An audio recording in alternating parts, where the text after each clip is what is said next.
And again, to remind everybody, so what I did was I chose a topic, and I all I did was give Anita a random set of numbers. She has no idea what the topic is, and I gave her that number, and she did her thing with remote viewing, and then typed everything up, and I'll have her talk about her experience and what her findings were.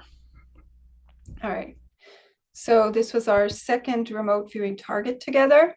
You sent me random numbers, and you did not tell me what the target was that you had chosen for me to remote view.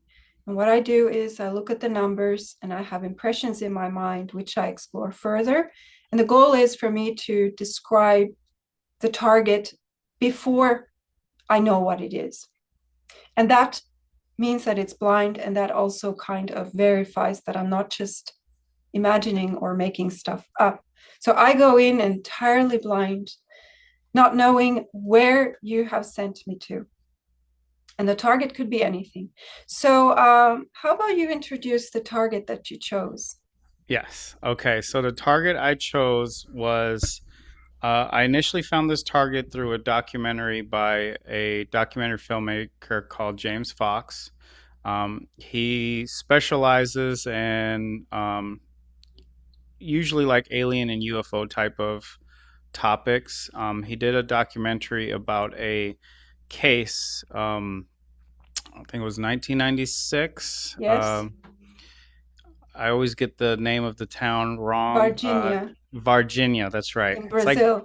yeah, it's in Brazil. So I always want to say Virginia because we have Virginia in the United States. So Varginha, correct. And so there was a case there where there was multiple witnesses that witnessed not only a UFO crash landing, there was also people who saw an actual being, and eventually this being ended up at the hospital. They took this being to the hospital. The person, there was I believe, a military member, if I'm remembering Yes, correctly, that actually held the being, but then he ended up passing later because of an infection. yes. And so this being ended up in the hospital. Um, they ended up documenting the doctor that was at this hospital and his testimony where he actually had communications with this being. So this is a well documented case. That's what makes it so interesting. That's why I have. It's always been in the news, especially lately. It's been in the news a lot lately on social media, anyways. And people have a lot of interest in this case. Um, so I just found like it was probably be a perfect case for you to look over, especially given the fact that I learned some things our first go around, so I was being a little bit more specific this time around than uh, in the tasking that I had sent you when I thought about what for you to remote view. So yeah, it was just a case that is very interesting to me. I still find very interesting just because of all the testimony involved and the amount of people that saw the same thing or similar things from the crash all the way to this being in the hospital. Right. So, I'm gonna screen share Yep. some of my files here. All right, so here's my text report. So going into this target, I think you intended me to focus on the alien beings, but most of my impressions of what I actually was looking at and experiencing focused on the spacecraft. And it was clear to me that I had a flying vehicle, and I did establish that it had many life forms inside. And I did establish that it was an outer spacecraft, not just a flying vehicle, because I did see it in outer space. And I had at least two clear visuals of it was amazing. It was like being there for real. I saw us in the craft, myself as well, approaching either our moon or a different moon. It could have been ours from very close. So this is how I knew this is an outer space craft of some kind. Um, this craft was,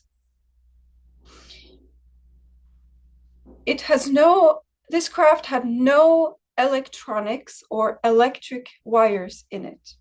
And that's interesting because I think most, if not all, human-made craft still have at least some electronics and cables in them.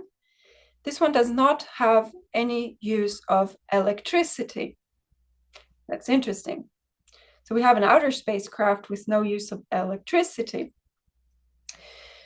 Its propulsion, I don't want to go too deep into it because I have a feeling that we don't talk about this. But there is use of a magnetism, which creates a rotation. Magnetism itself can be assembled into structures that are circular. It comes from the Maxwell's equations and so forth, from electromagnetism and physics. But it uses magnetism at the rear of the craft, which is then the source of propulsion. But I will not go into the details because I have this understanding and feeling that we don't talk about this. So anyway, Can you explain? I'm sorry to cut you off. Can you yeah, are you getting that that was that like a communication that you received that to not talk about that? Can you explain that just briefly if you don't mind? um, it's just a feeling I have. It's an Okay. understanding I have with this target that we don't want humans to have this technology. I already said too much. Mm. I shouldn't have said that, because now people are That's interested. interesting. So That's let's not talk interesting. about it. I Okay. know more than I should. That's what I'm feeling. It's not fear Okay. based. It's not fear based or such. I just have this understanding that let's not talk about Okay. it a secret. But anyway, I wanted to clarify that because yeah, yeah, I wasn't fully understanding that part of it. Thank you. I am deliberately being a bit cryptic Okay. here. So I'm trying to say something without saying something, I understand. which is Okay. interesting because when you watch the Varginha documentary, that video that you sent me, there's a lot of stuff like this. There's a lot of people saying things and not saying things, and I'm also like this now Yeah. after. Really quick before you continue, did you know anything about this case prior? Had you heard about I've this heard case about before? this. I've heard about this. So this case is interesting. So from the target itself, outside of my remote viewing, the story is that in Virginia, notably three little girls saw this being that they say was red with no clothes or hair and big red, or it was brown or brown colored skin and with red eyes. And they found it outside. And also so many people testified seeing the same type of being, and it has so many witness reports, not just of the crash of a UFO, but also people have seen this being. The children, the doctors, the military, all are given the same witness report of this alien. But we're still talking about the craft from my session. So Yes. my Yes. session is blind. It's a blank white page with random numbers. I don't know where you sent me to, but I quickly establish I have a spaceship, which is not human, because mainly we're getting the hints that it's not a human craft because there's no electricity used anywhere on this craft. It uses a rotary magnetism for propulsion and maybe also sound, but sound implies it would need to interact with air, but this is a different thing. But anyway, it has this rotation at the back of the craft, which provides the propulsion from a type of magnetic effect. This thing went out of balance. So imagine you have at the back of the craft a force field which is rotating, and it gets a little bit off center. this is why the craft started rotating, but kind of wobbling as it goes forward. Now, the witnesses from this alien crash, UFO crash and alien sightings in Virginia, they described seeing a flying craft which was in distress in the sky. They could see from how it was moving that it was having some trouble with flying. And then after some time, it crashed on the field. This is exactly what I saw my spacecraft doing. It was wobbling, and I did see it crash. Mm, Did you write that down as well? yes, it's all in my Yeah. long text, And do 17 you pages. okay? Do you want to share your screen again, if you Yes, don't mind? yes, So you also saw it crashing. You saw it wobbling, and yeah, then you saw it crashing. yeah. Or I saw it. I would say, did I even use the word crash? Let's see. Did you see any? I know you're still looking for that. While we're on that, did you Mhm. see any like where it crashed? Like, was it in like in a rural area? Was it like in a field? Did you see anything about that? I did use the word crashed in my report, so I did Hmm. describe it crashing and not landing. As for where, um, I can show you one of my drawings a bit early. We do have this drawing, but I Okay. thought I was in outer space still. But the Yeah. place where it did crash had these yellow colored hills, and here I have this smoke rising. But mm, not so sure in my remote viewing where it crashed. Okay. I'm just curious because that was a part of the documentary where they spoke to the individual that saw it crash, and it crashed in a field. Right. Uh, and well, okay, continue. I'll let you keep going. Yeah. So from the documentary, people described it as being the size of a school bus, making no noise, and that it was cigar shaped with no wings. And they said it was metallic, and it had no visible engine, and it had a big tear in the back, and it was struggling to stay in the air, and a big gash in the back of the object. That's what people, the witnesses, were describing. What I had was, so it crashed, and let me read from my notes. I wrote, it crumbles, many pieces fell off, it's broken, vehicle device that was damaged. This structure is seen to explode into smaller parts. We see that this structure explodes. It looks like a comet flying through the dark sky with a beautiful blue on the front and a sparkling back end. The structure that flies across the sky like a comet has got a ladder on it. So the interesting thing was, so I also needed to establish clearly that it was not a comet or a rock of some kind. I did see that there were life forms, many inside, and there was a ladder and a hatch. So you could open a hatch on the exterior and then use a ladder to climb down and then climb back up. So that told me that it is a craft, a vehicle for beings, and not a comet. And one interesting thing is somewhere on the exterior, unless maybe a little bit under the exterior, there's actually a fabric that covered it, made out of fabric threads, like a woven fabric material. This was interesting to me, now in hindsight, especially. Um, so I saw it crashing, and the interesting thing is, one of my best visuals, let me see here which picture to show. This is from inside the craft. So this doesn't really show what I was looking at, but I saw a being sitting up on a ledge inside of the craft once it was on the ground. The top of the craft was melting and disappearing like a candle quickly. And the material was turning into yellow colored blobs of liquid and dropping down in big chunks from above. I even saw how one such molten blob of molten spacecraft fell directly on top of a being that was on the bottom level. And I can describe to you what the crash site looked like and felt like. Here's a good indicator. Most of the time when I was looking at this crash site, I was thinking, is this the World Trade Center? Because what I'm looking at is a large building with people inside, and all the walls are disappearing. And I've seen this flying craft crash. So I'm thinking, is this the target? At times I wondered. So much rubble and trash across a large area.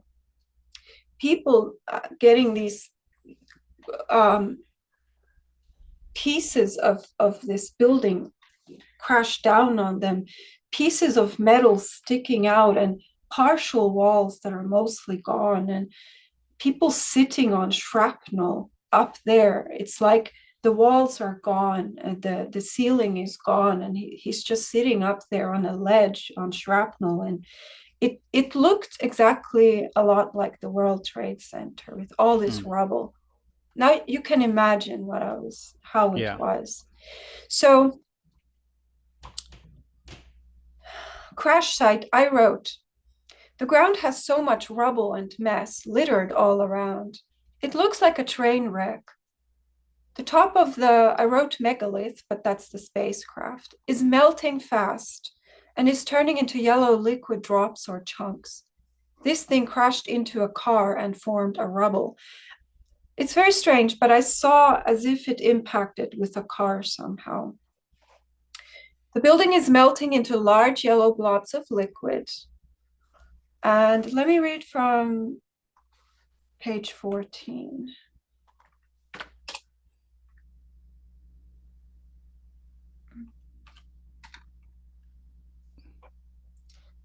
Let me find it here. I think you were on page 4. Now you're on 8. There we go. I want to read this part. Okay. I see that we are inside of a large black diagonally leaning megalith building. That's the spacecraft, as I also understood it to be. And at the top of the building, there is a large yellow energy field that is causing melting at the top of the building. This is at the crash site. Looking at the ear of the politician, the being I had was like a politician, I will explain. I feel and see a huge downward movement, as if we are moving downward, forward. There's just a lot of detail and a melting, and this whole building is melting from the top, and large yellow blobs of molten material are falling down until this entire structure is just a short border of the walls around it, and no top and nothing above it, molten like a candle. So it was very, I don't know how to describe it, a massive crash site. And how witnesses described from the actual target in Varginha that there would have been rubble and debris from the spacecraft over like a whole football field sized area. Mm-hmm. So we're still focusing on the spacecraft in my session. And now let's focus on the being that I had.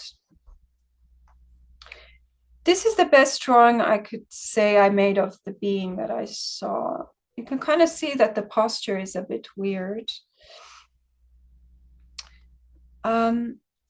In the beginning of the session, I referred to him as the strange man. Let's see here. He had a big, somewhat bulky belly. His belly wasn't like normal.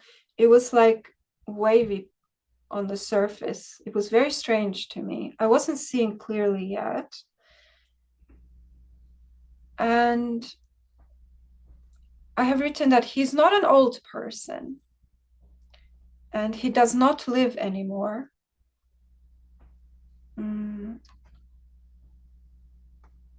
I described him as having no hair and no clothes, but sometimes it seemed as if he was wearing some short pants, but mostly just no clothes. I have written about him, about his personality. I picked up the information. He does not get angry. He's not an angry personality. He's not happy here. He wants to stop being here. Now, presuming that I did connect to the target and that this data is accurate, which so far it seems to be, Mm-hmm. it's interesting that you can watch a documentary about this case and they talk about, oh, the alien, it looked like this, and people took it there and there, and so and so. But we don't really know the emotions of this being from the documentary. We don't know who was he? What was he really thinking? What was he feeling in this very devastating crash? It must have been traumatic for any being to be in this kind of a crash. But I have information about his personality. I have communicated with this person in the session. Wow, that's So incredible. yeah, those are the bits that we don't have, even from these witness testimonies of people Mm-hmm. who maybe even actually saw the alien, carried it Yeah. in their arms. Doctors who, the doctors in the documentary, they explain they felt a telepathic connection, but they don't really talk about who is he, what's Mm-hmm. his story, what's his, from him inside out, who is this Yeah. being? I have this data as well, the missing I pieces, you know? I'm really excited about hearing about this, and this is kind of partially the reason I kind of just skimmed through Yeah, your information because it's making me really excited to hear your firsthand experience with this. right. So, this being, like I said, he's not an angry personality. He does not get angry. That's interesting. He's not happy here and he wants to stop being here. Obviously, like this devastating crash, that was who would want to be there. Um, I wrote down for this being at least no injury, damage, or distress to this person. This individual that I connected with at the crash site, he is not noble, he is not signified, and he does not have a royalty status. He's just a regular guy. Now these are bits into the life of whoever this is, yeah? A life form that never gets angry. He's a rather mellow individual. Doesn't like to fight or to quarrel with anyone. I love having this data if this is describing one of the alien beings, because we imagine from the documentary this being who was encountered by the three girls in Varginha in this alley in the town. And as I understood it, this being was against a wall outside, and these three girls, one girl was 14, one girl was 16, one girl was 21, I get from the Correct. documentary. Yep. Here's this being who's just been through this horrible crash and survived. Like, who is this being, person? I and you know, watching the documentary, you kind of feel for this being, you kind of care about.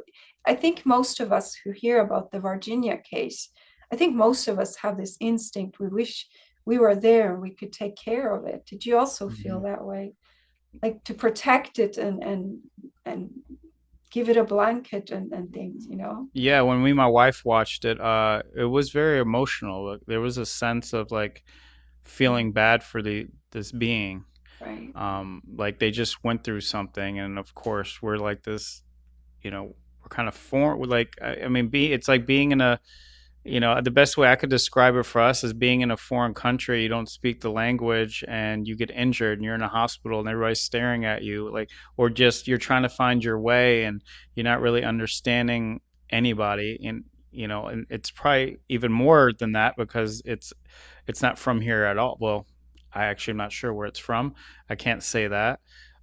So yeah, but I wanted to. So what you're saying is really amazing because you're getting insight of who this being is, and we have to acknowledge the fact that as of right now, you have hit on already very accurate things. You know, you were inside a spaceship and it crashed.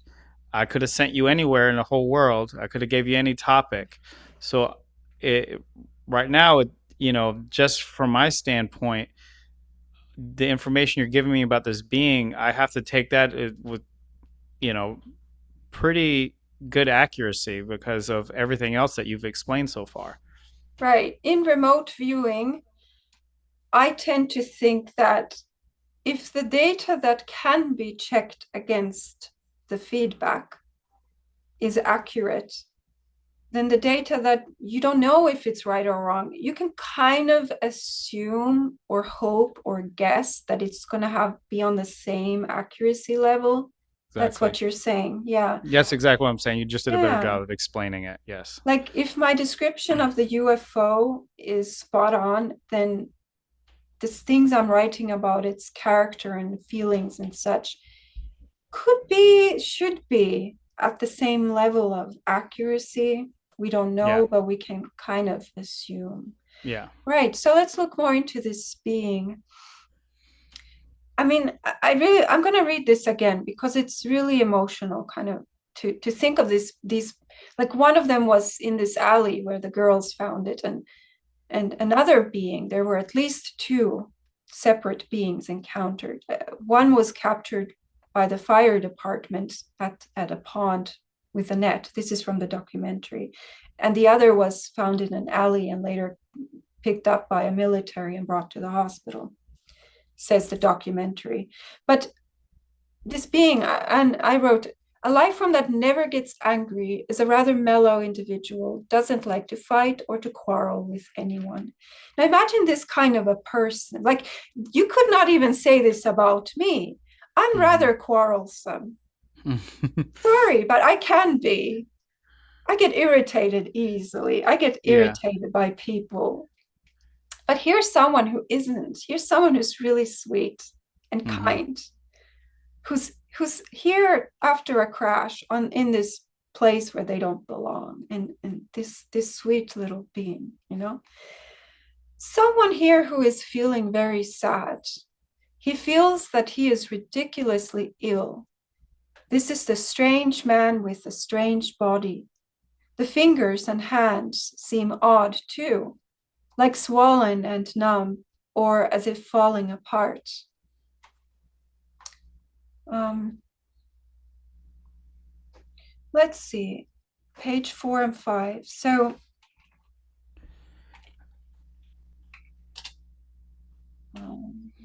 this, here's one portion I wanted to read. So I wrote, "Oh God, yuck." That was my like reaction to this impression I had here.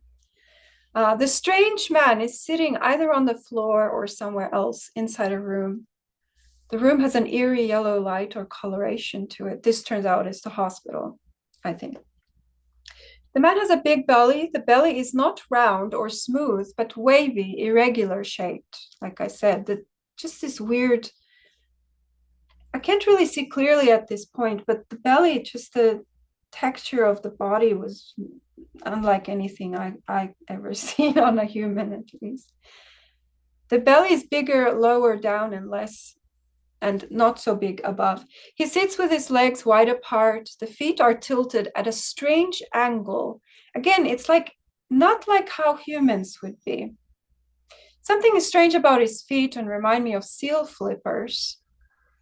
Now, what I did, one good detail or data I did get of the feet, you know how humans have this tendons and cartilage tendons from our Yeah. fingers. Mm-hmm. Inside the feet, it has these long, flat, wide tendon straps from the toes that go upward across the foot. And this is not human anatomy. To me, it looked like some kind of seal flippers inside the foot. This was a strange man. The partial visual had an eerie vibe to it and startled me. It feels like a hospital, but with something creepy to it. Um,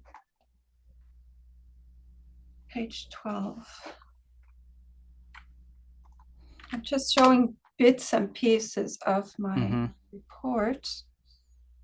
Is that you communicating with it, or is that it Yeah, communicating some kind I of will I other will way? be reading the most interesting communication Okay. parts.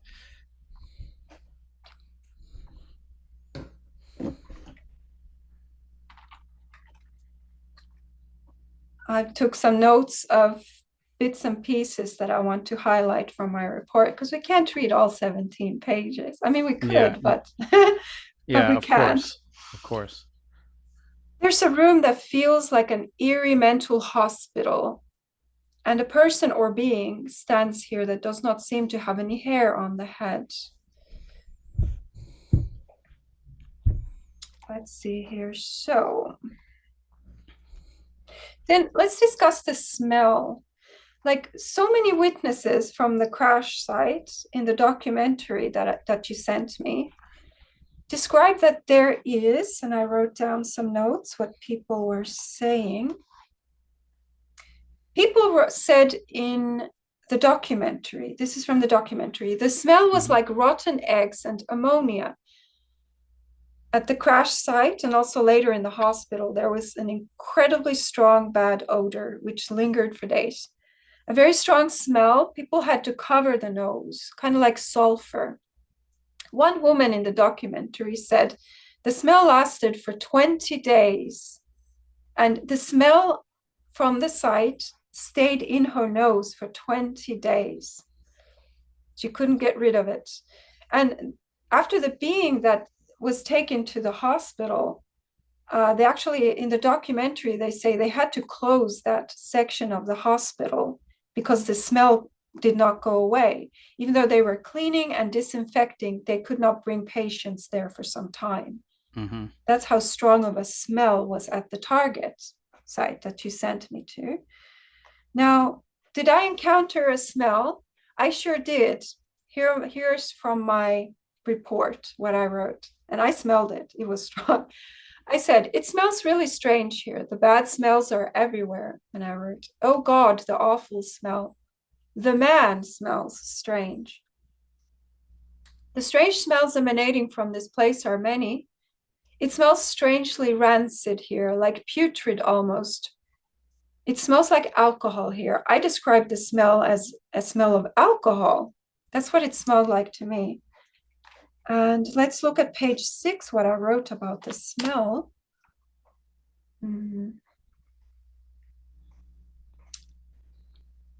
I wrote here,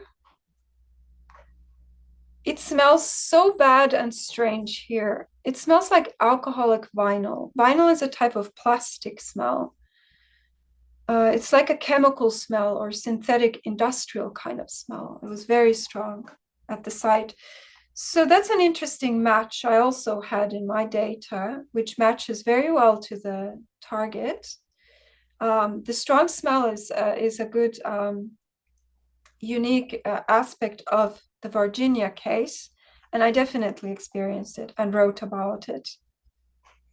Let's So see, far you have a spaceship crashing or right? UFO crashing.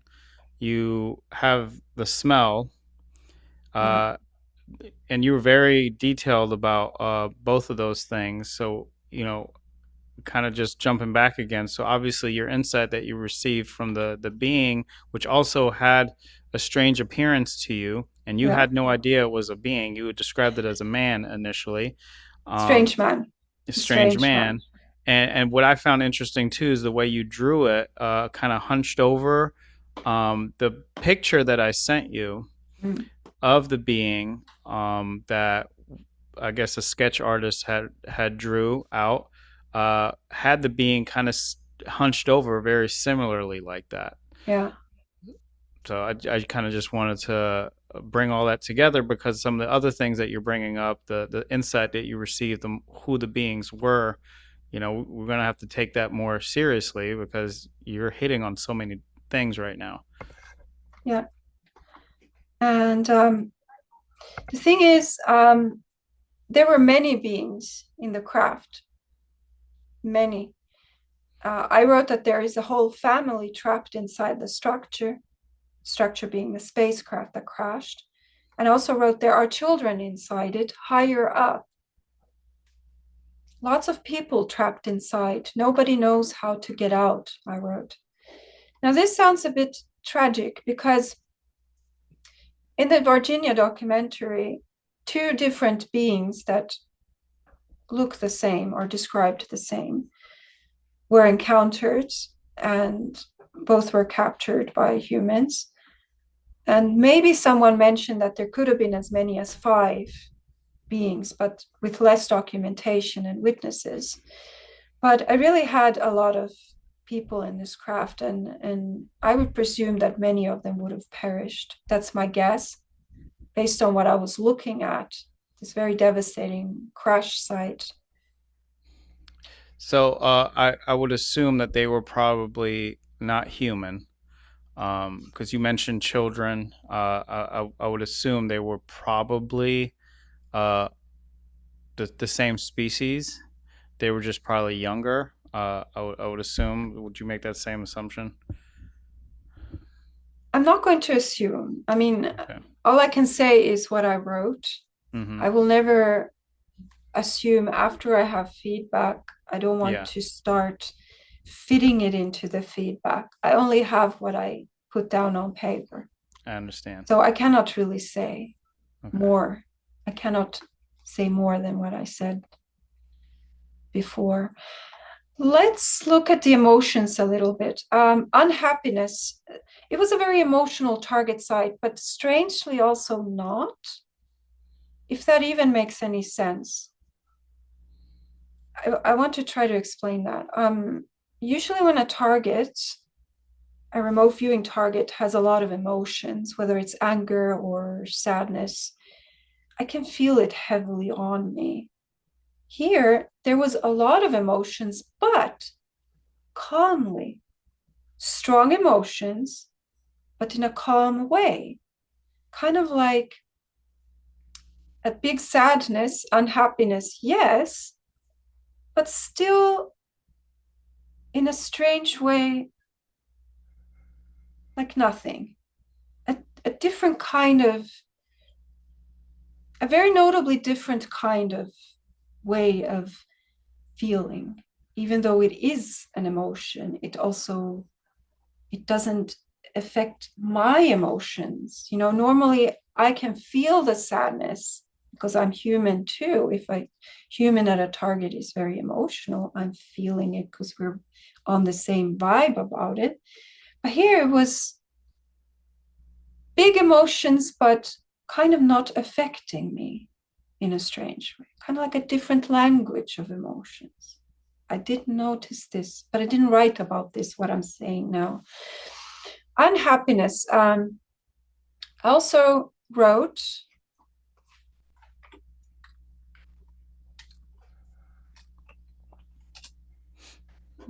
now page 5.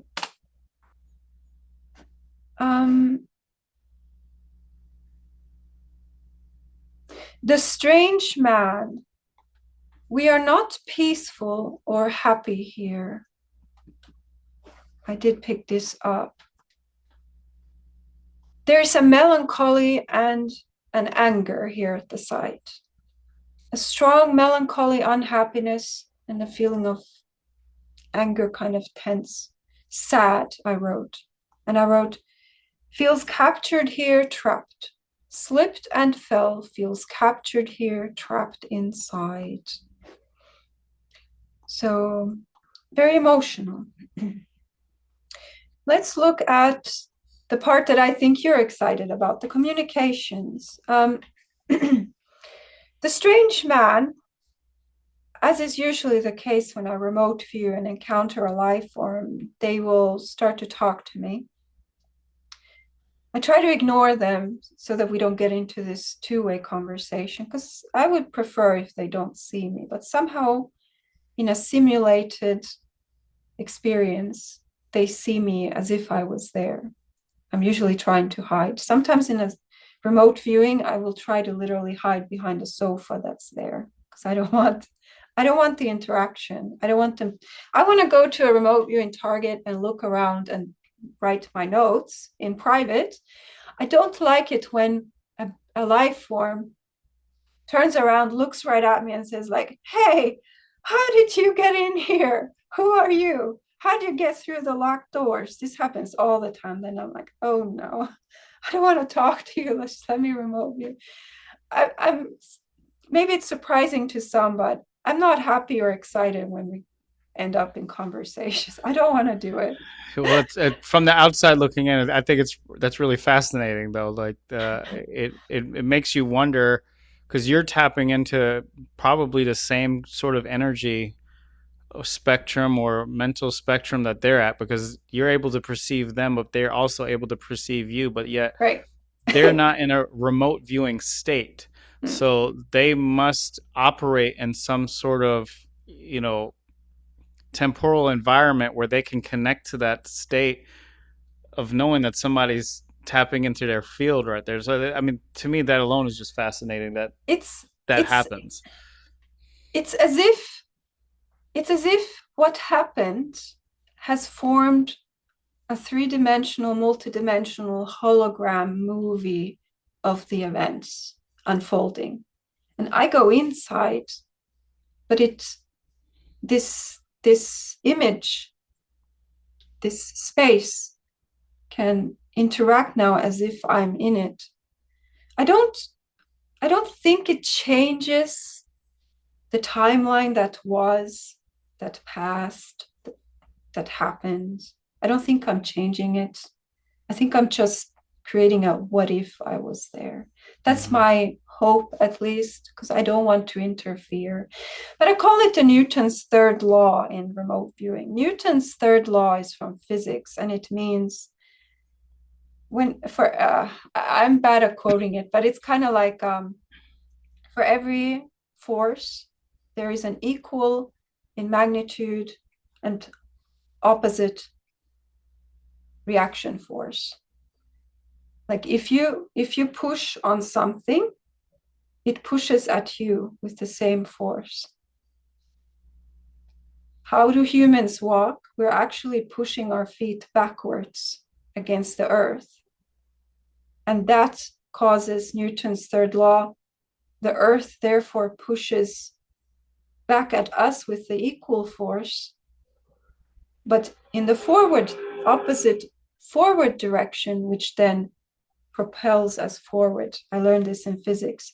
When we're walking, we're actually not moving ourselves forward. It's the earth. We're pushing at earth, and then the earth pushes us forward. Believe it or not, the reason we don't see the earth moving backwards is because it's so big. We can't push it, but then the earth pushes us and we're little, so we move forward. Mm-hmm. This is Newton's third law. And I like to say in remote viewing, when I see them, they see me. I get what I give.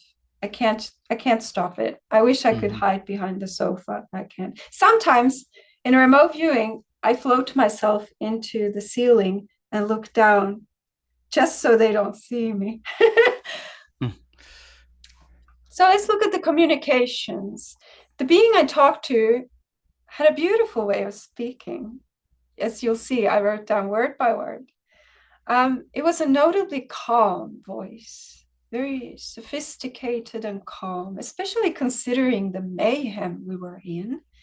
There was no screaming or panic. It was very calm, kind of like an educated person, a bit like that. Let's look at page 3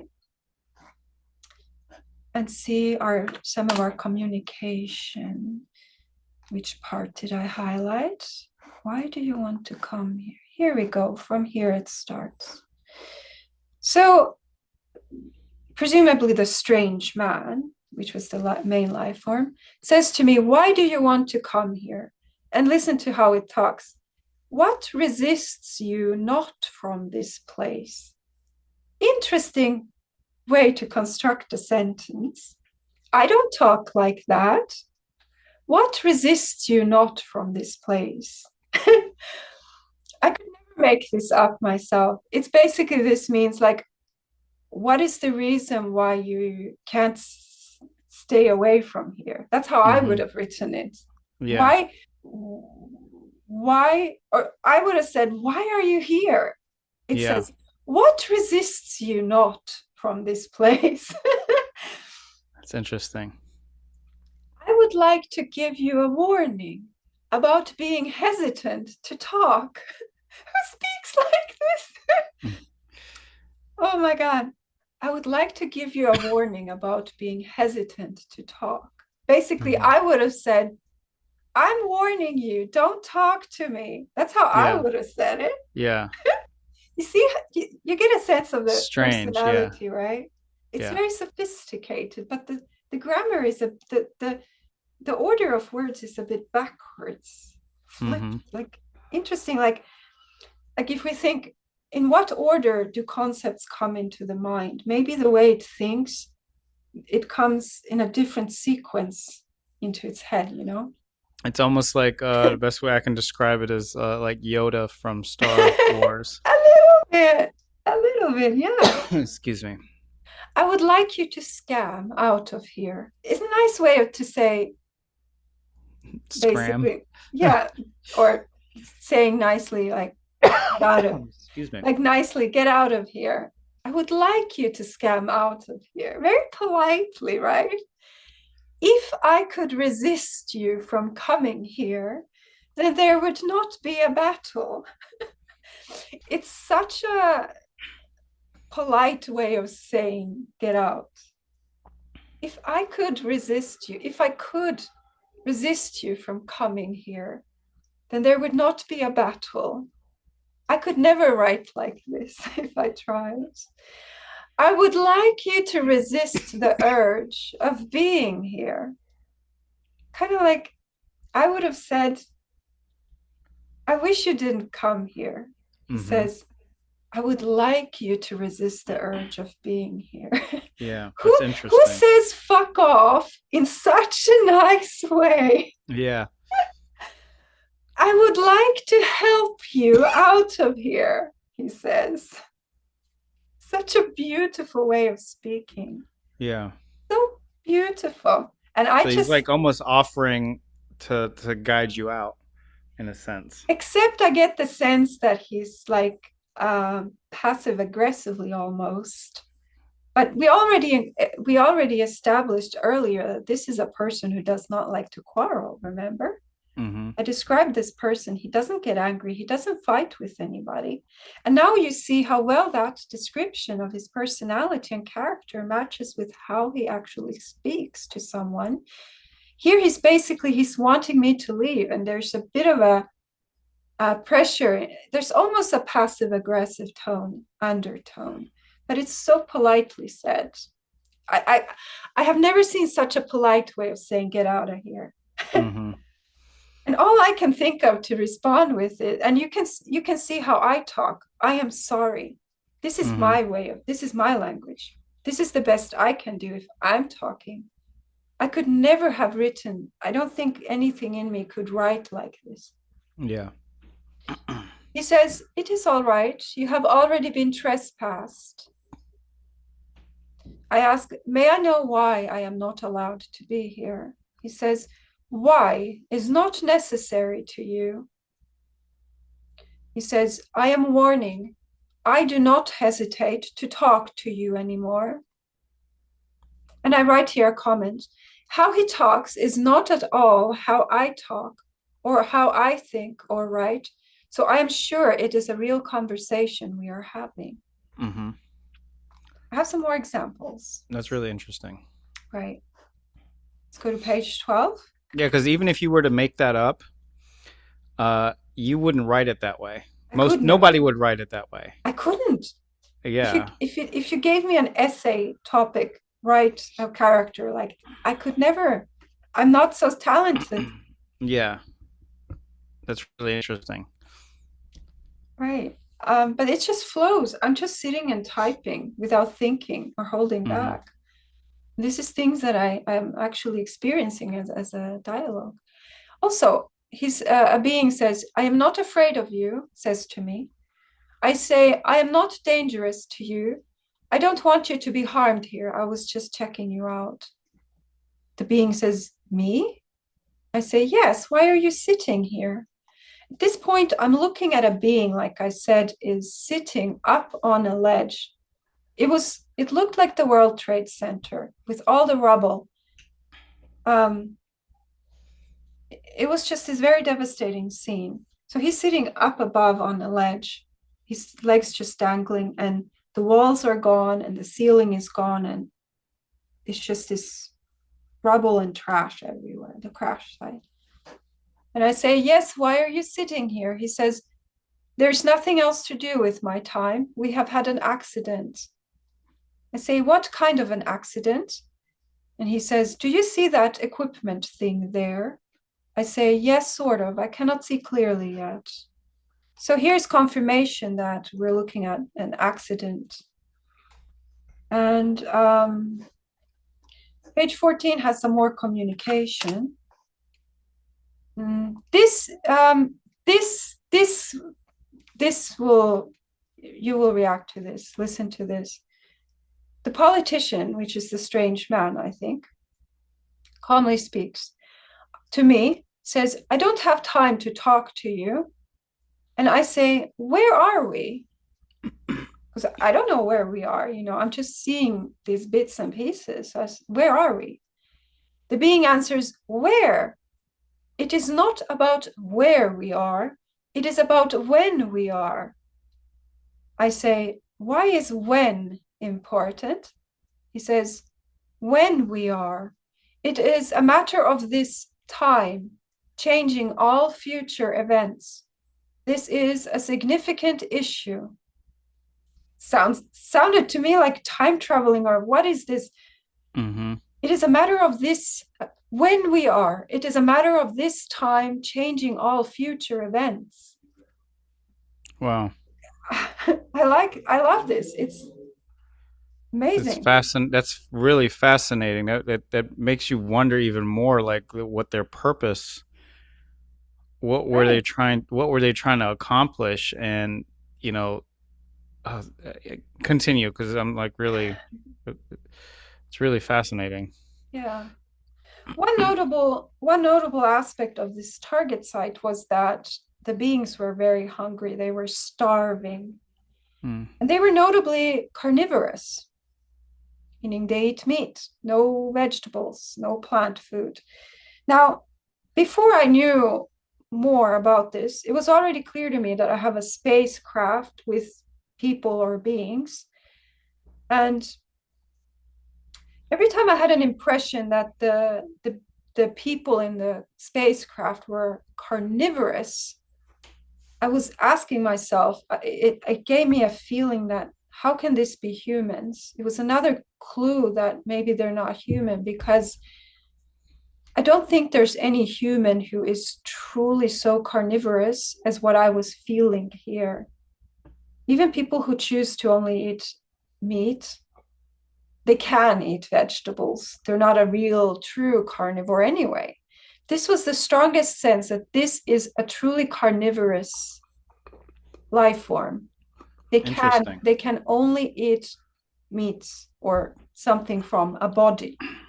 That's interesting. And that made me think, that made me really suspicious. Like, if these are human astronauts in a spacecraft by humans, it would not be so extremely, they would not be carnivorous to this extent as what I Mm-hmm. was picking up on. Kind of like if Mm. you have a wolf, that's a true carnivore. I These were see. true carnivores. They will not eat a Yeah, vegetable. I understand what you're saying. Yeah, I get what In you're the saying. documentary, when they brought when they brought one of the beings to a hospital, they say in the documentary they offered the being water and fruit, which it declined.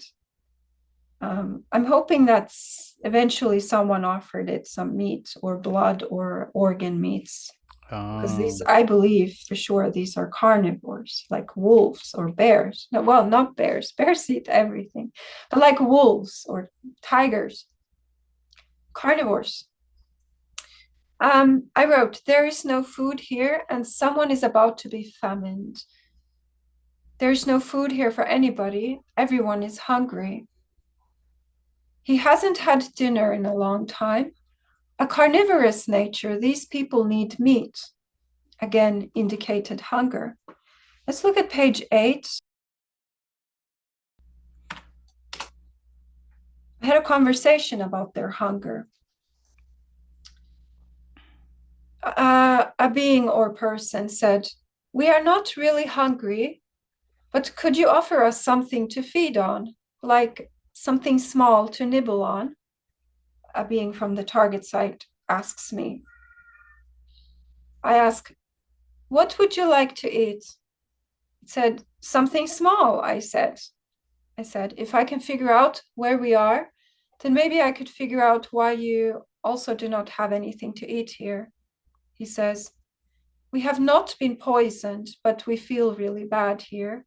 Can you offer us any help?" I say, "How can I help you? What can I do for you?" He says, "Can you help us get out?" I say, "I do not know how. I do not Oh, even did know I where lose we you? are."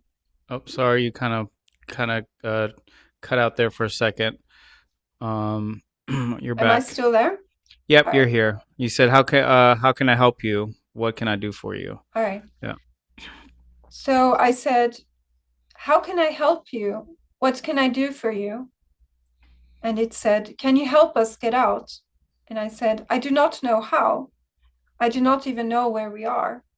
It's a bit frustrating in the beginning of a session because I literally don't know where I am. I don't Mm-hmm. have my understanding yet. So when a being is asking me for help, I feel helpless, truly helpless. I don't know where we are. What can I do? Mm-hmm. We have another communication about food. But how could you even help? Well, there are things I probably could do, but I'm not going to. I mean, remote viewing is probably, this is another topic we don't talk about, but remote viewing isn't just like reading a book. You're inside the book and you probably could rewrite some of it, but let's not talk about that. It's really fascinating. I could talk to you for hours about that probably. And not to get too off topic, we definitely should have maybe another meeting at some point in the future and talk about some of these Yeah, things time because travel. yeah, for sure, I'm really fascinated about that. Thank you for sharing. Thank you for sharing Of those course. stories. They're really interesting. Let's go back and read again what the being said. Okay. "I don't have time to talk to you," he said. "Where are we?" And he said, "Where? It is not about where we are, it is about when we are." I say, "Why is when important?" He says, "When we are. It is a matter of this time changing all future events. This is a significant issue." Just to tie Mm-hmm. ourselves back to our being, who also Yeah. seems to have some interesting insight into time not being linear. Now, Yeah. even remote viewing itself is an indicator that time isn't linear because I get my feedback. I get to find out that my target here is Varginha. In the future, I can remote view it today, where I don't know that it's Varginha alien. In the future, I find out. So there's also a time travel aspect. It's very interesting, these things. Mm-hmm.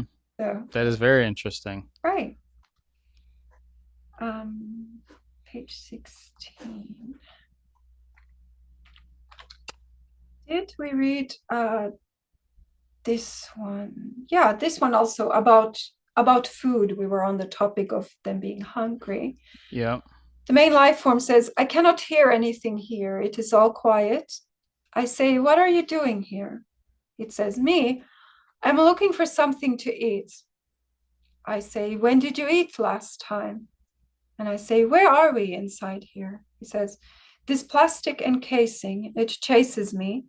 I cannot get rid of it. It caught me. I was devastated at first." So you see, they're hungry, they're looking for food. And they're carnivores like a wolf. They're a true carnivore, Mm-hmm. right? We have one very peculiar little bit here. Let's go to page 10. I want to mention this that I found when I looked through my text report. Now, some being said, yes, I am a bad man. I have done this deliberately on purpose. And then we have, later we have, I am bad. My evil plan is working. So something in all of this was somebody's evil, deliberate plan. I don't know more than this. I don't know what, but this is interesting. I tried to ask what plan is it, but I was not told.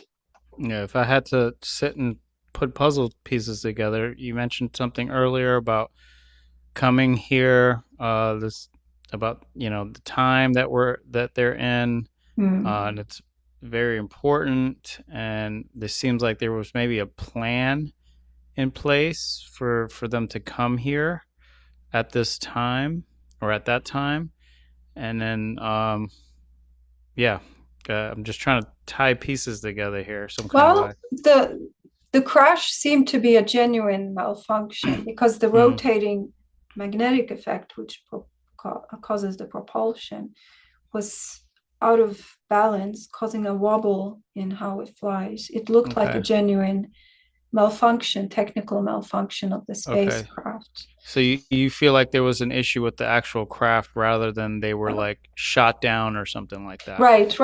Exactly like Okay. I described. Yeah, I that's see. actually, I'm very familiar with my remote viewed material, and for me, it's all clear. But this is something, it's also interesting sometimes to talk about what isn't in my remote viewing report. That's Mm-hmm. right. I never describe or see that it would have been shot down. Now, this is interesting. There's so much more to learn than just what I wrote. We can also look about what I did not write. Mm-hmm. So we can think about those things as well. It wasn't shot down. Yeah. It wasn't that it landed and exploded after landing or something like Mm-hmm. that. It crashed and it was a malfunction in its propulsion Yeah. mechanisms, or at least the rotating magnetic effect inside got tilted off center of it, Mm-hmm. causing it to wobble a bit, the craft. Because if you imagine it has something that rotates around a force, and if it's symmetrical with the craft, it can go forward smoothly. But if you Yeah. if you have a rotating force or propulsion and you tilt it a bit so it's not flat with the craft, you're going to cause the whole craft to be like Yeah. I understand what imbalance. you're That's what I saying. was Yeah. seeing as well. Yeah. And Well, that's I what the we witnesses also described, that that's it looked true. like he That's was true. struggling in the air. Yeah, which is because we don't know the full circumstances. We don't know if they did time travel and then when they got here something happened with their drive or something. We don't know the whole circumstances of what could have caused that malfunction. So, but it's really interesting. Well, I cannot say that they did time travel, but it kind of, we only have what he said. Yeah, We cannot exactly. assume. He's saying That's when true. we are. He Yeah, could also be just looking at, this is, it was in 1996. It could just be, this is 1996 yeah. and we need to think about the future. We cannot assume that it's a time travel, even though it True. Plus, seems they like might not perceive time like we perceive it. could be. It might not be like in their mind. It might not be linear, like how Yeah. we have past, present, and future. Maybe things just they have a different perspective on how they perceive time. So I cannot say yeah, because it's not in my data. I'm yeah, not going to guess. I So understand. even though we had the crash site, but I had strong impressions of hospital and prison. So I wrote that it feels like a prison. It is a prison and encampment. But I had many impressions of hospital, which is very interesting because the documentary video talks about that one being was taken to a hospital, and we even have a neurosurgeon who spent a couple of minutes, he says, with the being in the hospital, talking in the video documentary. So hospital is interesting that I have it in my report. I wrote, the feeling was that it felt like an old mental hospital. It felt like bars on the windows. It felt a bit dirty, like hospital dirty, like a sensation from bodily fluids or hospital chemicals. It was a bit creepy. And I wrote, there's a hospital here. I felt it. There's a mental hospital above. I wrote something which really creeped me out. I'm going to show it in the text. And here I also wrote, oh God, the awful smell. Mm. And then I write, a tracheotomy is performed here, but not a lobotomy. That was such a creepy, not just what I wrote here, but the vibe, Uh-huh. creepy stuff. And the That's smell. interesting. Because I do note that they didn't do. I don't think they did a tracheotomy, but the doctor did relieve pressure or something Yes, on the head. There was some sort of procedure. So I wonder if that's kind of what you may have tapped into right. with that. Just for anyone who doesn't know, a tracheotomy, I think that's the procedure when they make a hole in the throat. If Yes, someone cannot exactly. breathe, then they can make a hole here. A person can breathe through a hole in the Hmm. throat. I don't know why they do that, but sometimes in an emergency or in the military, in a battlefield, they sometimes make a hole here so that Yes. the patient can breathe through the hole. Yes. That's a tracheotomy, I think. Yes. Yeah. And a lobotomy is, I don't know if they still do it, but it's a procedure where for mentally challenged patients, I think several decades ago, they used to separate, I think it's to separate the left and right hemispheres Hmm. of the brain by simply cutting. Or is that the one where they went through the nose? I think they went through the nose with a spike or something like Right. that. Yeah. To separate some of the connections between areas of the Yeah. brain. And it made patients very docile and mild after that. But I think it's Yeah. not used anymore. It's No, unethical. it's illegal. Right. But I think it was being used up until the early 1900s, like 1930s or something. But it's a bit while back. But Yeah. these are two creepy, both are very creepy. Both tracheotomy and lobotomy are very creepy medical procedure words to get, which involves Hmm. like invasive um, cutting into the body. It's creepy words to be coming from RV data. Yeah. I have another portion about the hospital I want to read. Page 14, mental hospital. So here I wrote something I wanted to read. So I wrote, there is a mental hospital above, a building, what feels like a mental hospital. It was creepy. I wasn't too happy with the sensation. I could kind of blurry see a hospital, which felt like mental hospital, very uncanny to be in. And Hmm. I wanted to, so here I wrote mental hospital, the impression, and I decided to just look deeper into this impression of mental hospital. What can I extract out of this phrase? And I wrote, somewhere where people do not want to go, somewhere where people go when they are angry for unresolved matters, people who are angered, people who do not want to block themselves out of anything, people who cannot be cured, people who are mad and angry, people who do not want to feel calm, people who do not want to leave this place, people who are trapped.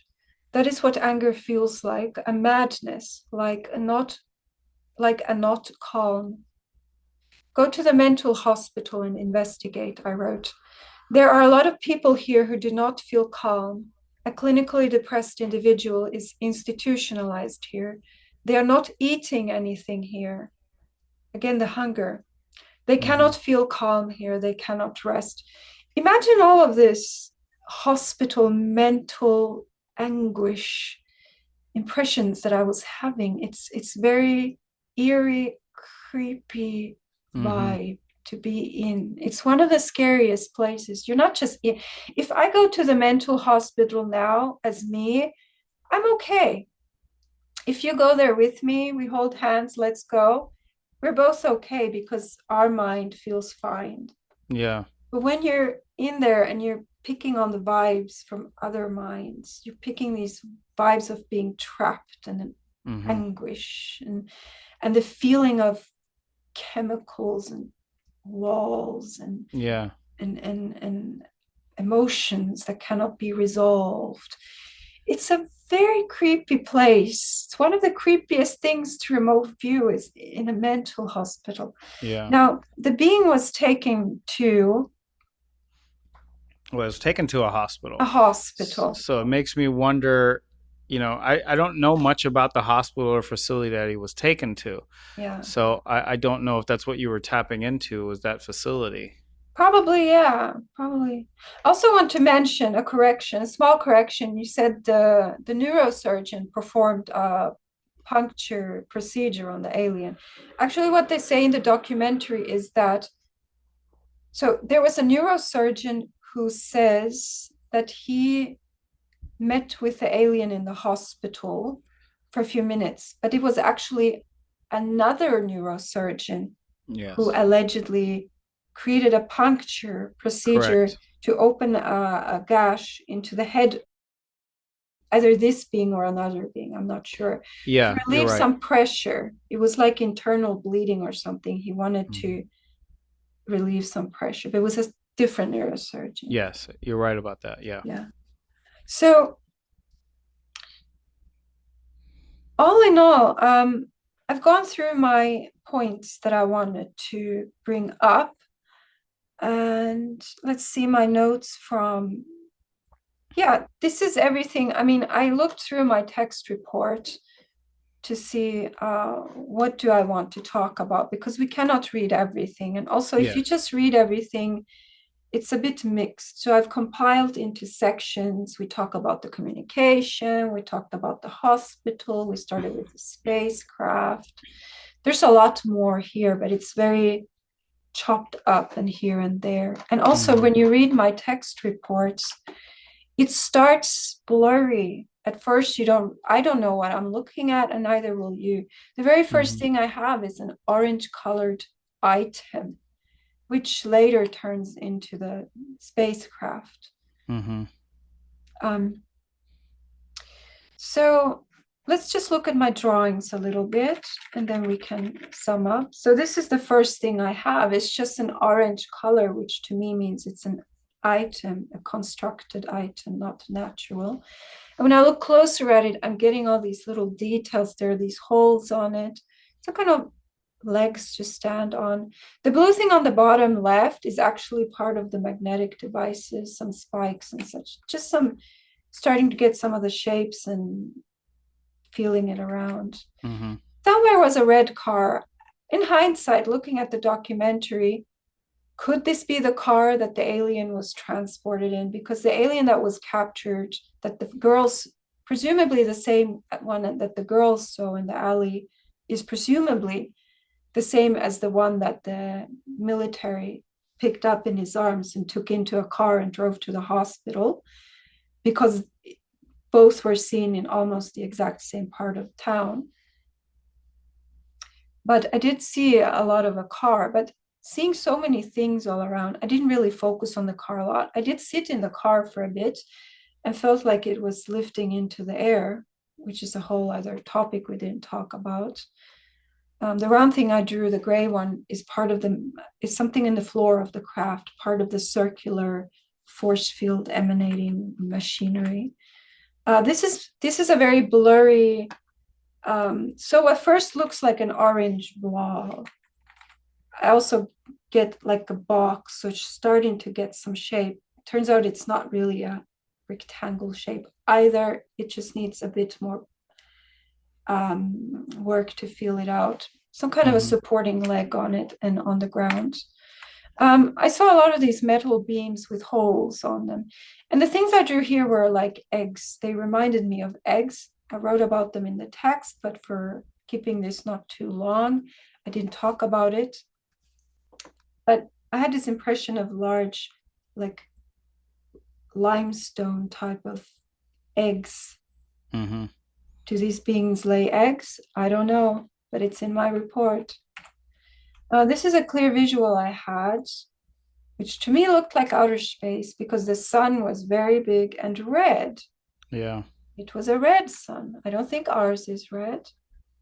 It's a kind of a crater on the landscape. Now That's here's, interesting yeah, because I actually just had an interview with I actually just posted it today, UFO whistleblower, Jason Sands. I don't know if you know who that is, no. but he had an encounter with a alien being, and he mentioned that he basically had a star map imprinted into his head, and which came from the constellation of Leo, and there was a red star that he described, Hmm. um, which would basically mean like a red sun. So you kind of just like drew kind of like a red sun. I don't know, kind of seemed it just looked like that to me. It just reminded you of, we cannot Yeah. assume any connections Well, here. I know it's just I it's true. I can't assume connections, but I'm seeing synchronicities in multiple conversations that I'm having. So I have to take that in for myself that like maybe there's connections because Uh, that's my experience that I'm having. and this yellow spiraling is also to do with the force fields. Like something that we didn't talk about is that I could feel being inside the craft and how it has this upward lift, which is just part of its mechanics, Hmm. propulsion. Very cool experience Yeah. to be inside it and feel the lift. Very nice. I was surprised sitting there, like, oh, the whole building is going up. This one we looked at, this is when it's crashed. It's actually like debris and the spikes, and I'm just looking here and there. I can't Yeah. really see clearly. It's more that I'm touching a little bit here, touching a little bit here. Oh, here's this thing, here's this thing. It's a bit like that. It starts out with I start with just a white page with nothing on it. And I have to Hmm. pull things out of the random numbers that you send me. And it doesn't come all at once. It comes gradually. Yeah. Here's some more things that I'm just looking at. The yellow drops coming down, it's the spaceship melting. It's Yeah. very cool to look at, very impactful. Again, the big red sun. Again, the big red sun. Again, just impressions. You see the yellow spiral? It's the wobbling force field which got a bit whacked, and some spiral coils, which presumably I suspect deals with the magnetic. Because if you study electromagnetics, you know that a coil with anyway, it's a whole story, Hmm. but it deals with magnetic phenomena, which we weren't going to talk about. This drawing, so this is the craft melting. You see the yellow drops on the front, which Yeah. ends up being the top. It's just melting. And the blue thing on the bottom appears when it impacts with the air, the atmosphere of Hmm. Earth. We now know is Earth because it lands on Earth or crashes. It kind of like makes it this comet blue color. So it's like coming from the black space and impacting into the blue atmosphere, entering into a sky, melting at the front. Tilted magnetic field causes a rotor meaning goes Hmm. around. These are three human clear visuals I had. We can talk about them. When I tried to look closely at the life forms or life form, when I looked really closely, I actually saw humans, not aliens, at that stage. So these are three humans I saw at the site. Um, First, I was seeing the woman in the middle, and then I've seen on two separate occasions, I saw the man on the right. That's a man with the blonde hair. Now, one thing I want to say Um, it's easy to always doubt in a remote viewing session. Even me doing the remote viewing, I'm kind of trying to doubt, like, no, this isn't right. This is wrong. One thing, when I remote viewed this guy on the right with the blonde hair, zoom in on that guy. I wish I would have written it down in my text, but I didn't. But it's true. When I saw his hairstyle, I was thinking that's a 1990s man's hairstyle. And this target takes us to 1996, right in the middle of the 90s. So I know for myself, because of how I reacted to seeing what this guy literally looks like and his hairstyle, which I thought was 90s, only in the 90s would a man have the hairstyle that I saw. Mm-hmm. Very 90s. I know that I have more faith that I was on the correct target because I'm in the correct time period. And I also have faith in this guy, this man himself, because he fits with the time period. So it gives me a lot of faith in myself. He was carrying this satchel. I didn't really look closer into it. And then the man on the left was a bit bigger and had this sweater. I didn't really look more closely on these three humans. They were involved. Um, I could say about the guy on the blonde man, I did write down some bits about him. He likes reading comics, like when you have these little cartoons, Mm-hmm. like comic books. He likes comic books and games, possibly video games. Yeah. He's kind of a geeky guy like this. Very interesting personality I picked up on. I don't really have anything much more on them. I was wondering if the guy on the right was the main character, but I also had impressions which do indicate an alien, like the feet and the belly was different. So it's a bit unclear to me, like what's what. I Mm-hmm. can't really tie all the pieces together. Mm-hmm. Um, so let's just summarize and think about what we have here. So I've gone through, I looked very closely at the feedback video you sent me, and I took notes. And I would say, looking at my notes from the video about the Varginha documentary, almost everything is really well in my report. I have the UFO, which I described correctly, this cigar shape, they say. I have this oblong. I described the crash site, everything. I identified it as an outer space vehicle. Um, I kind of have aliens, but I should have, I wish I had, I wish we should have had a bit more on that. I didn't look so closely as I should have. But I did identify some strange aspects, like the carnivorous nature. To me, was not, humans will never be as carnivorous as what I felt the beings, people from the spaceship were. Like I said, I was thinking, if this is a spaceship with human astronauts, humans cannot be carnivorous like what I'm getting. It's more like the wolf, that true Mm-hmm. carnivore.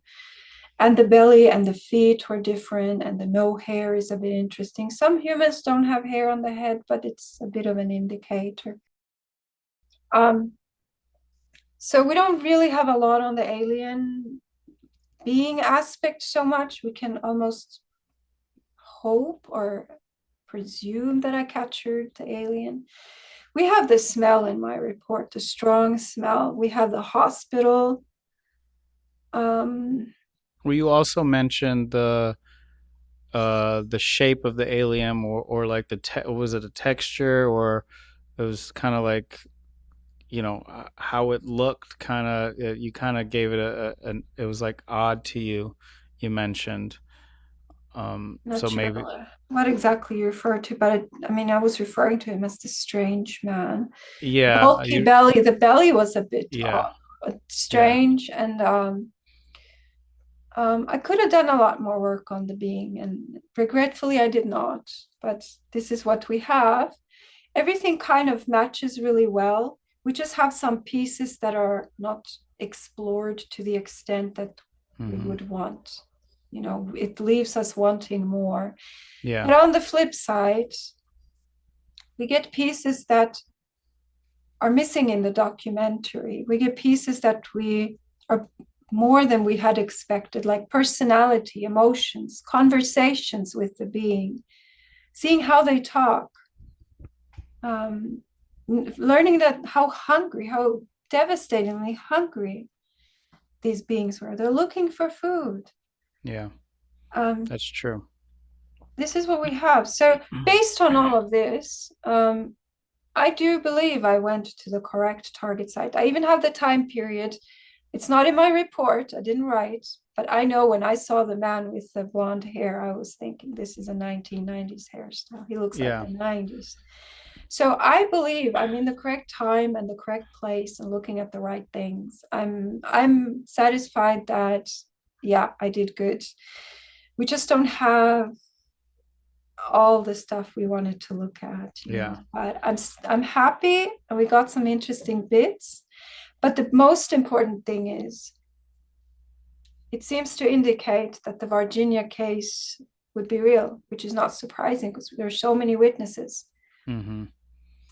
I think I agree, and I think all the stuff that you came back with, like we've said this multiple times, I could have gave you anything, and you hit on a lot of very big points, and which makes me feel more confident about the other things that we learned along the way as well. I definitely think you were in the right place. Um, this is incredible to me. I wanted to ask you for feedback. How do you feel? What was after I gave you my feedback? What I actually gave you, what the target was, and everything. Did that work out better than the first time when we kind of? I felt like I was being a little bit more specific about what I was asking for. Do you feel like that helped you kind of narrow in on the target more? Well, you sent me, maybe you wrote a little bit or not. I think you did, and then you sent me the drawing of the being. Mm-hmm. It has like brown or red skin and the bumps on the head and the Yeah. red eyes. And then you sent me a video, link to the documentary about this case. Now, maybe it would have been better without the video, at least at first, Okay. because watching the video, it starts with talking about the UFO. It shows drawings of the crash, what it could have looked like. Then it talks about the beings taken to the hospital. So it's very broad from the video.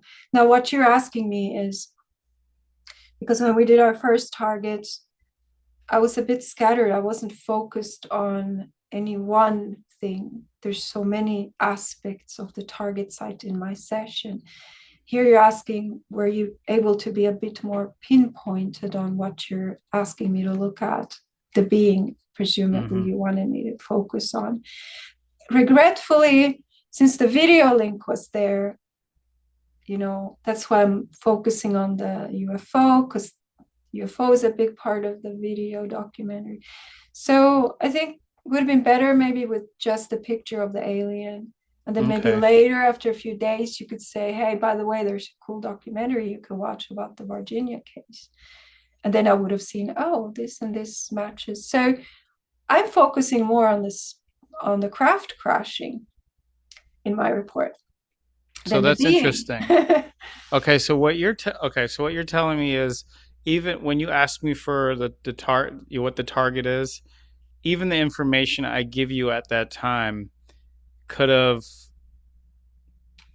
it, I don't know how to even Time describe this. travel. Yeah, you're like time traveling to almost the place where I was giving you that target feedback or what the target was. Something Uh, like that. Yeah, so okay, that's good to know for the future because in my mind I'm like, okay, well she gave me all her information. Let me give her everything that I know about it and give you instead kind of simplified it a little bit more. So that's good to know moving forward. You could have just given me the drawing and said, Okay.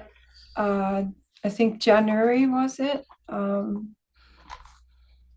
So you could have just said, January 1996, go to Varginha, go to the town Varginha in Brazil and focus only on, well, you can't say this being because you cannot assume this being exists, maybe Yeah. it's imaginary. I don't know, tasking is hard, Yeah. but it's possible to like focus. When you tell me what the target is, you can be specific, and then I will see that specific thing more. Okay. Because here, but one thing I regretted while remote viewing was I'm always excited if I seem to have a UFO target to be inside. I want to see what, like going into someone's house and just looking at all like I want to see if I'm in a UFO, I want to see what the wall looks like what kind of floor do they use? Do they have furniture? Like I want to see all their stuff Mm-hmm. and colors and bits and pieces. Like I want to snoop around. For Yeah. this one, regretfully, I wasn't able to. I tried snooping around inside the craft, but almost always when I looked at it, it was already mostly molten and just a Mm. rubble. That was really Yeah. disappointing to me.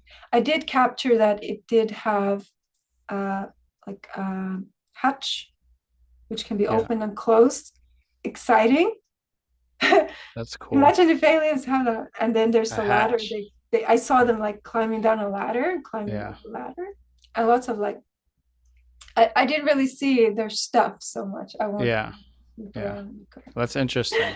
We also don't know what species it was either, you know. So, We have one more topic. So I wrote to you an email about this. Let's yeah, see if I was we going to ask you about this. so we have another little story. So I spent a long time remote viewing, many hours, maybe even a couple days. I'm not sure anymore. As I think I think I wrote down the end time in my report, finished the session, or I either finished my session or just wrote that I'm taking a break because I'm going to bed and I will continue the next day. Either case, I had clocked out of my text report and remote viewing. But I had a very vivid encounter with aliens, like mentally. So I saw this, there were two red, like reptilians. I could see them there in a different location where it's kind of this big alien city with buildings and monument type of things and really cool. And there's two of those. And then there were these big insects, like brown and praying mantis type insects. And they were all standing next to each other. So I get this mental webcam download into my mind, looking at these beings, clear as if we were in the same place. And they talk to me telepathically. We have a long conversation, and I'm looking at them in this image. And I believed it was real contact. I get aliens a lot when I remote view. It happens often that they tap into my channel and want to check out what I'm looking at. Um, if I had still been remote viewing, I would have possibly written down what I'm seeing and communicating into the report itself. Then it would have been part of the report. But since I had already told myself remote viewing is ended or paused, I consider myself outside of session. So even though this is happening, I'm not including it. Because it's not in my own control. The beings contact me. We spoke until one of the red reptilians was getting a bit hostile and making threats, and it was feeling very amused, and it doesn't laugh like we laugh, but it was laughing and being amused by making very, very agonizing threats to harm someone that I care about. It was very stressful for me, so I told the beings that I'm not letting you come back or talk to me. I cannot say that they were the same individuals as from the target because the beings I had were not quarrelsome, but this one was making threats and thinking it was hilarious to make me scared. But the appearance fits very well. The red color and the reptilian and the eyes. That's something to mention because it doesn't happen every session. It could be connected or it could not. I don't know. Hmm. I wrote to you an email about this. Yeah, you did. You did. I thought that was really interesting.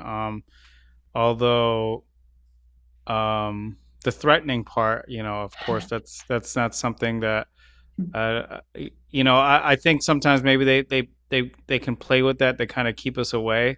It's not really that they would actually harm us. It's more of like a instilling fear into us so we don't dig further into things that we maybe shouldn't be digging into.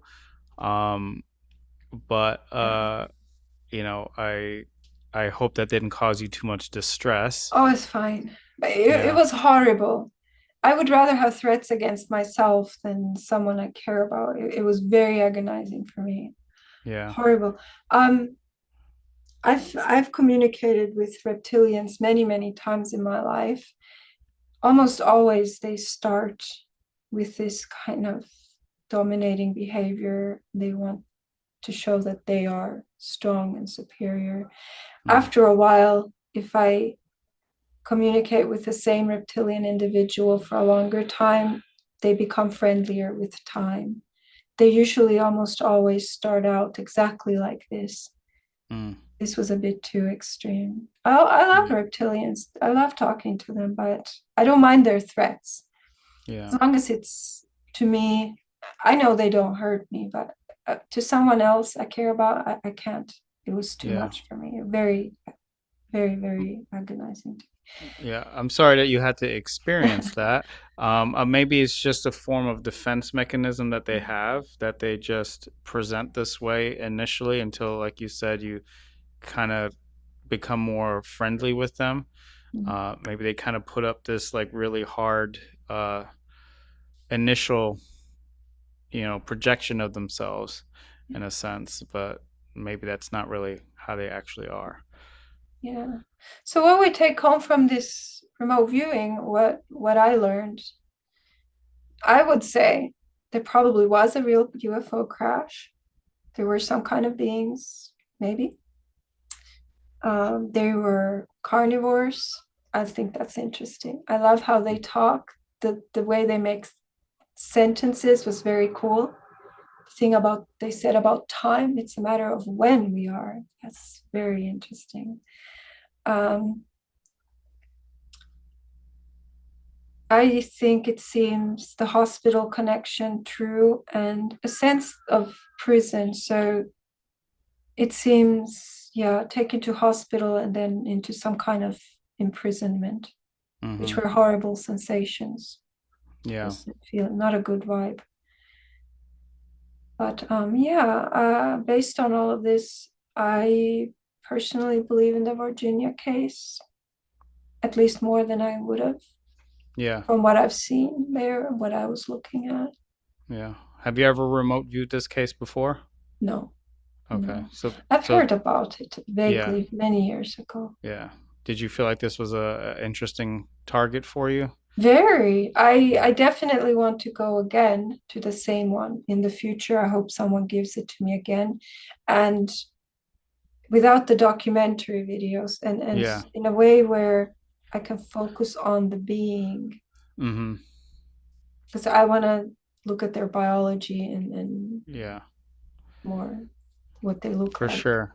For sure. For sure. Yeah, Uh good target, very okay, nice. good. I think I already got a good one for you next time too. Oh, So cool. yeah, yeah. One interesting thing before we go that I want to mention, which I feel like there's a kind of a theme going on here. You brought up you in your drawings you had like the red star, the being that people described had like red eyes or kind of reddish skin. Um, you have red on. I have red on. Uh, I got this red pen in my hand. I just think that's all kind of weird. So Yeah, in honor of my the beings. Yeah, maybe. So just think I it's don't a wear red often. I don't have many red things actually. really. Yeah. I've been wearing red a lot lately because my 3-year-old is Mm. obsessed with red and he keeps wanting me to put on red clothes. Oh, that's cute. That's really Yeah, cute. yeah, he'll run around the house and keep handing me red shirts for me to put on. So Oh my gosh, what's mm, going on? yeah, I don't That's know. creepy. This creepy now. No, It's a bit too he's much. he's no he I think he likes to dress me and he's really attached to the color red right now and he it's the cutest thing because he'll watch me put my clothes on. It's really cute. Oh, It's really amazing. All right. yeah. Well, thank you again. This was a really fun session. Looking forward to more. If you're still interested, I would like to keep doing Yes. this. Yes, me too. Um, and as we were talking, I was also really quick. I wanted to mention, maybe as we go further and further down the line, I've always been really interested in remote viewing. So maybe we can have some episodes maybe where you can kind of teach me a little bit or we can kind of do something like that. I think that would be a lot of fun if you're interested Yes. in doing something like that. Yeah, um, but definitely. we'll see where If it you want goes. to have some experience, Yeah, we for could do it sure. on camera if you like. We have a Okay. documentary. Yeah, that would be fun. That would be interesting. Definitely. Yeah. Yeah. All You'll right. love it. Well, You'll love it. yeah, I've always been interested in it, and it's very fascinating to me, and I'm excited to do these sessions with you. I learn more and more now. It's our second one, so I'm excited to do more. So look forward to your next message to me. Let me know when you're ready for the next one, and then we'll go at this again. All right. All right. Well, thank you so much. Thank you.